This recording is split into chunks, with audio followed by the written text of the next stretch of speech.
चला तर मुलांनो, आज आपण परिमेय संख्येचे दशांश रूप म्हणजेच decimal representation of rational number हे पाहूया। परिमेय संख्येच्या अंशाला छेदाने भागताना दशांश अपूर्णांकाचा उपयोग केला तर त्या संख्येचे दशांश रूप मिळते। म्हणजे उदाहरणार्थ एखाद्या अंशाला जर छेदाने भागले आणि भागल्यावर बाकी शून्य आली म्हणजे भागाकाराची क्रिया पूर्ण झाली। मात्र परिमेय संख्येच्या अशा रूपाला खंडित दशांश रूप असे म्हणतात। मात्र काही परिमेय संख्या ह्या अखंड आवर्ती दशांश रूपात असतात, म्हणजे कितीही भागले तरी त्यांचा भागाकार पूर्ण होत नाही, तीच संख्या पुन्हा येत राहते। त्यावेळेस त्या संख्येला आवर्ती दशांश रूप असे म्हणतात। आता पहा, मी एक उदाहरण म्हणून घेतलेले आहे 7/6। मग ह्याचं आपल्याला दशांश रूप कसं काढायचं, तर आपण अंशाला छेदाने भागूया। म्हणजे ह्याचा अंश आहे 7 आणि छेद आहे 6।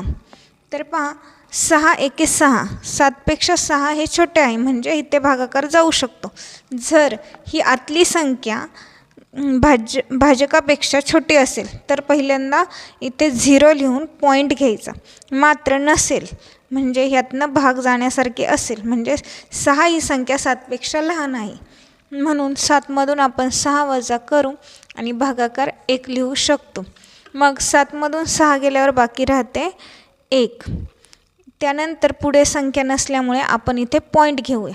जेव्हा आपण वरती पॉईंट घेतो त्यावेळेस खाली 0 घेण्याची आपल्याला परमिशन असते। आता पहा, 10ला 6च्या पाड्यातील कोणती जवळची संख्या आहे, तर 6 एके 6। ज्यावेळेस तुम्हाला पाडा येत नसेल तर एखाद्या कच्च्या पेजवर एका साईडला अगोदर पाडा लिहून घ्यायचा, त्यामुळे गणित चुकत नाही। आता 10मधून 6 गेले तर राहिले 4 आणि 6 एके 6 म्हणून इथे आपण भागाकार 1 लिहूया।